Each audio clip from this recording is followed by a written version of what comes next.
मला वाटतं उद्धव ठाकरेजींनी त्याचा विचार केला पाहिजे. त्यांच्यावर मी काही बोलणं योग्य नाही.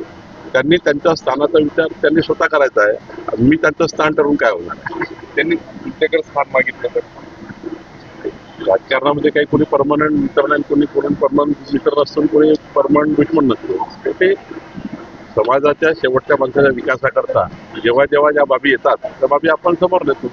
आज मला असं वाटतं की उद्धव ठाकरे साहेबांनी याचा विचार केला पाहिजे की त्यांचे आमच्यासोबत जे असताना जे स्थान होतं, म्हणजे मी बघितलंय 14 ते 19 मध्ये, मी आई महालक्ष्मीच्या समोर सांगतो की देवेंद्र फडणवीसजींनी उद्धव ठाकरेंना मोठ्या भावाच्या भूमिकेबद्दल बघितलं आहे.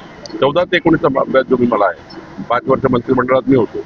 म्हणजे कितीतरी वेळा माननीय मुख्यमंत्री देवेंद्र फडणवीसजी एखादा निर्णय करायचा असेल तर उद्धवच्या घरी जाऊन करायचे, मातोश्री जाऊन करायचे, मातोश्रीवर चर्चा करायचे, मातोश्रींनी सांगितलं तेच व्हायचं. हे देवेंद्रजी मी बघितलं आहे. असे मुख्यमंत्री देवेंद्रजी बघितले आहे की एखाद्या वेळी आम्ही एखादी गोष्ट बाब सांगितली आणि ते बाजूला सारू, जे उद्धवजी सांगाल ते करायचे, असे देवेंद्रजी मी बघितले आहे. त्यामुळं देवेंद्रजी आणि आम्ही उद्धवजींना हे प्रथम स्थानावरच ठेवलेलं आहे. ते होतेच त्या स्थानावर आणि त्यांचा कधीच अपमान आम्ही केला नाही, त्यांना कधीच आम्ही क्रिटिसाइज केलं नाही. पॉलिटिकल आम्ही एखाद्या विरुद्ध बोलू, पण भावनिक पद्धतीने, पारिवारिक पद्धतीने आमचं स्थान हे उद्धवजीच्या वेळी आणि आताही तेवढंच महत्वाचं आहे उद्धवजी करता.